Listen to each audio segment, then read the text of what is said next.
Thank you, Deputy Minister. Mr. Mark has been replaced by Mr. Edzai Zvobwo of the 1873 network. Over to you, sir. Good evening, everybody. I stand before you today as an African in Africa. I'm proud to be where I am and to be in the midst of esteemed gentlemen and ladies. It is a great pleasure that we gather today in concluding Africa Month, which has been a month where we have been commemorating our failures and our successes as a continent. It has been a time where we have been reflecting on what we have been doing and what we haven't been doing and how we can do it better. We've had so many activities. Some of them have been groundbreaking because they've ushered in partnerships that were not possible 5 years ago. For instance, the 1873 in the African Diaspora Forum held a breakfast meeting with His esteemed Honorable David Makura, and he came out into Yorkville in support of African integration in Gauteng. So, what is it that you and I can do in order to edify this relationship that has started on a good note? What is it that you and I, as immigrants who have come from other jurisdictions who are doing business in South Africa, how can we add value? And how can we extract value from here for the benefit of the continent? There's been so much research where they've seen that a lot of money is being channeled outside of Africa. Illicit funds making their way into the shores of Europe, into the shores of America, at our expense.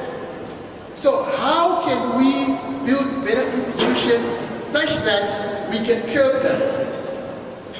Now, I have suggestions, for I have seen them work. We as people that, by virtue of the lottery of life, found ourselves being born in different countries other than South Africa, but we find ourselves here, have an important role to make sure that South Africa becomes great for our sake as a continent. We have skills. I, for one, am a maths genius, and I proudly say it. And I am saying, with the help of the 1873 network, I am spreading my skills across the country. I am saying that South Africa has got a problem with skills. Some of our countries, although they are failing like Zimbabwe, were good at nurturing academic skills. Skills development was their forte. So how can we as Zimbabweans, as Zambians, as Malawians, as Cameroonians living in South Africa give back to this land that has taken us during our time of turmoil? How can we position South Africa as a superpower such that in forums like the United Nations, in forums like the Bretton Woods institutions like the IMF, they can have a bigger voice for the benefit of all of us?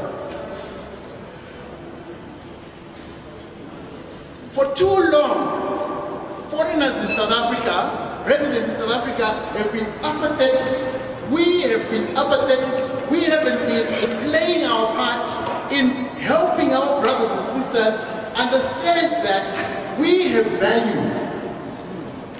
For xenophobia to stop, we have to make an effort to assimilate ourselves into the system and fully integrate, and this we can do by being civic players, who will contribute to the fiscus of the nation. Very good.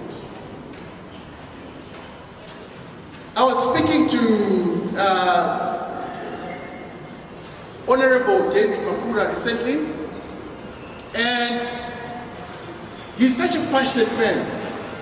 He represents that which we need in Africa. If you look at what the Gauteng government is doing in trying to learn Gauteng for our sake, we should appreciate the efforts. In as much as there's been xenophobia, in as much as the immigration issues are there, it doesn't stop us from being active citizens who will contribute. So I would like to take an opportunity to thank GIDZ, who have taken me in and have partnered with us in promoting jewelry. Jewelry, which is a strategic symbol of the wealth of Africa. Because you find South Africa is one of the biggest producers of gold, of platinum, but we benefit nothing from the value chain. We buy our own jewelry from Italy. We buy our own jewelry from Belgium. The Israelis are making money out of us. So how can we join together to say, Sepat is here, CEO of GIDZ, she is representing those people that are saying, let us change the African story. Let us change it for the better. Let us empower ourselves such that we have homegrown solutions. We can't just be singing about African solutions to African problems when we don't even understand what African problems are. So let's work together, and I thank God that Mr. Bawere has helped me understand the dynamics of the African continent, and all the members of the 1873 and ADF who are here, thank you very much for the wonderful job you're doing. I bow out. But before I go out, wait, this is important. Please give me 1 second. Right, so, this thing that mathematics cannot be done is a lie. If all the kids in Japan are doing maths, why can't we in South Africa? Are we saying they're smarter than us? No. Or are we saying they're doing things in a different way? So, let us change that messaging. Mathematics can be done, and mathematics is important in poverty alleviation. It's important in problem solving, it's important in critical thinking, so we have to impress upon our kids that we have the capacity to solve our own problems. So thank you very much.